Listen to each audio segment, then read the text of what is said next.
Olá, sejam muito bem-vindos a mais uma análise. Hoje a gente vai mergulhar de cabeça em um material fascinante que examina as previsões macroeconômicas e as estratégias de negócios projetadas para o Brasil lá em 2026. A nossa ideia aqui é destrinchar essa fonte de forma puramente objetiva, mostrando os contrastes entre as narrativas oficiais e projeções fiscais que são, para dizer o mínimo, bastante severas. É uma oportunidade incrível para entender as engrenagens reais da economia e, claro, como os negócios podem se posicionar estrategicamente diante de tudo isso. Bom, para organizar a nossa conversa, a análise de hoje vai passar pelos seguintes pontos. Primeiro, as projeções fiscais para 2026. Depois, o custo do capital. Em seguida, otimização e redução operacional. E, para fechar, poderes de preço e ativos. Ponto número 1. As projeções fiscais para 2026. Vamos dar uma olhada nessa realidade macro. 13,25%. Pois é, o material que estamos analisando aponta que as expectativas do mercado projetam uma taxa Selic cravada neste patamar até o final de 2026. Segundo a análise, isso cria uma barreira quase intransponível para o capital privado. O argumento aqui não é só sobre economia básica, tá? É sobre um verdadeiro sufocamento do capital particular, onde o Estado acaba absorvendo os recursos que, no cenário normal, iriam direto para a inovação e para o crescimento das empresas. Isso nos leva a outro alerta crítico feito pela fonte: a marcha acelerada da dívida pública bruta brasileira, que está indo direto para a marca de 100% do PIB. Pensa bem, é um nível de endividamento explosivo que, na prática, dita as regras do jogo e pressiona absolutamente toda a cadeia produtiva do país. E aqui a gente vê um contraste gigantesco de perspectivas. De um lado da balança, temos a narrativa oficial, que projeta uma resiliência econômica com um crescimento até otimista do PIB, na casa dos 2,3% para 2026. Mas, do outro lado, a análise da fonte desenha um quadro de endividamento estrutural intenso. Eles projetam uma inflação persistente, batendo ali os 4,92% ou até mais, e gargalos fiscais severos. A fonte destaca que rola um verdadeiro descolamento entre a visão governamental e o custo real do capital no dia a dia de quem produz. 27. É isso mesmo. Desde 2023, o alerta é que foram criados 27 novos tributos. O argumento levantado é que o Estado brasileiro se transformou numa máquina implacável de extração de valor. O material original usa até umas metáforas bem fortes para dizer que o setor produtivo é tratado quase como um rebanho, sendo taxado sem parar para sustentar uma máquina estatal que só fica mais e mais pesada. Isso nos empurra direto para o nosso ponto 2, o custo do capital. O verdadeiro sufocamento da liquidez. A fonte tem uma frase que resume toda essa compressão e que é um verdadeiro soco no estômago. Eles dizem: se a empresa depende de crédito de giro para operar, não é empresário, é escravo dos bancos.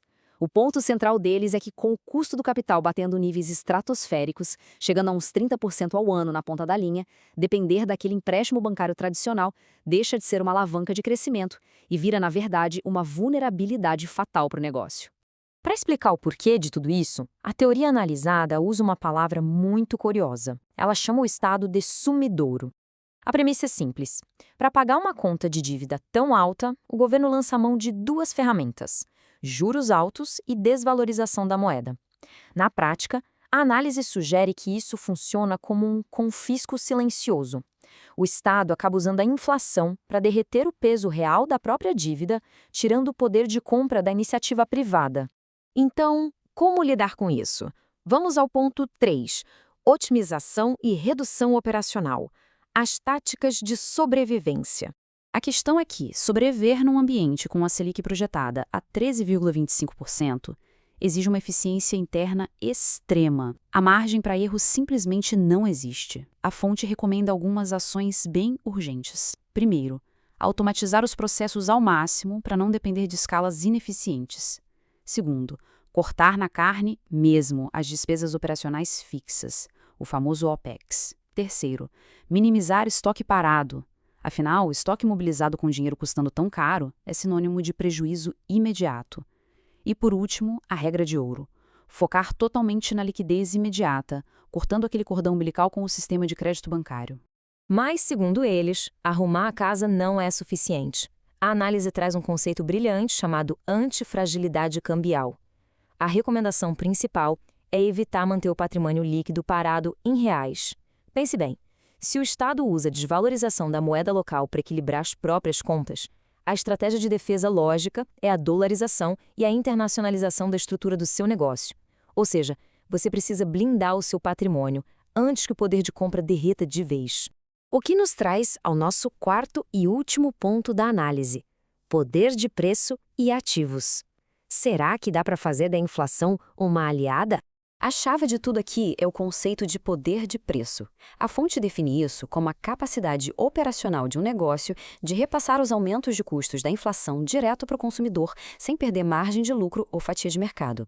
Com base nessa visão, setores que têm demandas inelásticas ou que são quase monopólios naturais, como coisas como saneamento básico, transmissão de energia ou até saúde premium, já nascem com essa vantagem estrutural.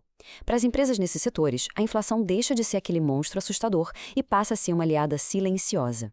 E a estratégia de alocação que eles propõem divide o tabuleiro de forma muito clara. De um lado, a vulnerabilidade total, a clássica renda fixa atrelada ao real. Eles argumentam que isso simplesmente não acompanha a perda real do poder de compra. Do outro lado, o porto seguro, adquirir ativos reais e palpáveis. Estamos falando de imóveis industriais, participação em empresas exportadoras ou negócios com receita internacional. Essa é a materialização daquela defesa estratégica, conectando os investimentos com setores que têm, de fato, aquele poder de repasse de preços que a gente acabou de ver. Para fechar nossa análise, o material original deixa uma reflexão no ar que é incontornável. Se a dívida pública de fato bater 100% do PIB ali por 2027, qual porcentagem da sua operação comercial hoje depende da solvência do Estado brasileiro? A provocação é dura e cristalina. Se a resposta for qualquer coisa maior do que zero, existe um risco estrutural gigantesco rodando no negócio e ele precisa ser mitigado agora, antes que vire um caminho sem volta. A mensagem é que o momento para antecipação estratégica é hoje. Muito obrigado por acompanhar mais esta explicação detalhada com a gente e até a próxima!